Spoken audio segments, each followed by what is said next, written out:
Goeiedag, ek is Gerard van die Kerk, lid van die Bybel in 1 jaar span en lees saam met jou Genesis 8 vandag. Nou, Genesis 8 vorm deel van die Noag verhaal wat ons lees in Genesis 6 tot 9, waarin God oordeel bring oor 'n verdorwe wêreld deur die vloed en terselfdertyd bring hy ook redding en verseker redding vir Noag, sy gesin en diere. Nou Genesis 8 volg op Genesis 7 waarin die vloed die aarde oorstroom het en alles buite die ark vernietig was. En hier in Genesis 8 openbaar God sy trou en sy genade na oordeel. God onthou Noag, hy bring verlossing en herstel in die skepping en na die vloed gee God nuwe begin, 'n nuwe hoop en 'n belofte van volgehoue orde in die skepping. God se genade hou die wêreld aan die gang, ondanks die mens se swakheid. Ons lees in Genesis 8 dat die waters die aarde vir 150 dae bedek het en dan begin terugtrek. Dat die ark uiteindelik tot rus kom op die berge van Ararat en dat Noag 'n kraai uitstuur en dan 'n duif om die toestand van die aarde te ondersoek. Ons sien ook dat die aarde opdroog en God aan Noag beveel om die ark te verlaat, waar Noag dan 'n altaar bou en 'n offer van dank aan God bring en dat God dan in antwoord met 'n belofte om nie weer die aarde deur 'n vloed te oordeel nie. Enkele gedagtes om te oorweeg oor hierdie teksgedeelte. In Genesis 8 vers 1 sien ons dat God het aan Noag gedink. God vergeet nie sy mense nie. Selfs in 'n wagtyd bly God teenwoordig en getrou. Ons sien dat God hier die regverdiges beskerm het en vervul dus sy beloftes aan Noag wat hy gemaak het in Genesis 6 vers 18. Ons sien dat God ook in die res van die Bybel onthou en red. Lees gerus Eksodus 2 vers 24 waar God sê hy onthou sy verbond. Psalm 105 vers 8 waar God sê hy onthou sy beloftes vir altyd.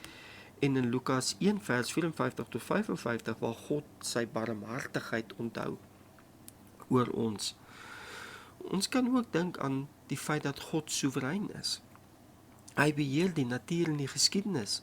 Die waters sak op God se bevel. Alles gebeur volgens sy tyd en sy plan. Die einde van die vloed dui op 'n nuwe mens, 'n nuwe begin vir die mensdom en 'n nuwe begin vir die skepping. En God bring hoop van herstel vir die mens vanuit sy soewereiniteit. Ek en jy kan ook dink aan hierdie teksgedeelte as ons Genesis 8 vers 15 tot 19 lees, dat ons moet wag op God se tyd. Noag het die ark eers verlaat toe God hom beveel het om hom te verlaat. Gehoorsaamheid vereis geduld. En onthou, Hebreërs 11 vers 7, daar word Noag se geloof as voorbeeld vir my en jou voorgehou. Ek sien ook iets van dankbaarheid en aanbidding wat volg op verlossing.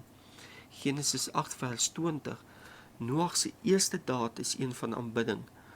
Noag se altaar toon dat redding en herstel altyd tot lofprysing lei. Maar ons sien ook in Genesis 8 vers 21 dat God opregte aanbidding aanvaar. Die offer vir God 'n lieflike geur is. En dit laat my dink aan Psalm 51 vers 19, waar dit staan dat God opregte offers aanvaar, maar dat ons lewens as 'n lewende offer vir God nog meer aanneemlik is, sien gerus Romeine 12 vers 1 in hierdie verband. 'n Belangrike deel vir my ook wat uitkom in Genesis 8 vers 21, is dat God se genade ons sondigheid oortref. Al bly my en jou hart geneig tot die kwaad, beloof God om nie weer die aarde te vernietig soos tevore nie. Die verbond met Noag word in Genesis 9 bevestig, maar die begin daarvan word hier in Genesis 8 vers 21 gesien. God herstel die orde en stabiliteit. Die vaste ritme van seisoene word bevestig in Genesis 8 vers 22. En dit laat my dink aan Matteus 5 vers 45, waar God sê hy onderhou die skepping. Kom ons oorweeg bidtend vandag. Vertrou ek en jy God in die wagtye? Wanneer dit voel asof ons in die ark vasgevang is van ons omstandighede, die ark van ons omstandighede. Onthou, God is besig om uitkoms te bring. Ek en jy moet ons ook herinner dat ons net beweeg op God se woord, dat ons nie voor hom uithardloop of agterbly nie. Luister en wees gehoorsaam. Oorweeg ook, is aanbidding en lof my en jou eerste reaksie op God se woord wat ons ontvang of God se werk in ons lewens? Onthou, dankbaarheid eer God en rig my en jou hart reg terug na hom toe, na moeilike seisoene. Kom ons leef met oop en 'n gebroke wêreld vandag. God is verbind tot my en jou as sy kinders. Groete en seënwense vir jou.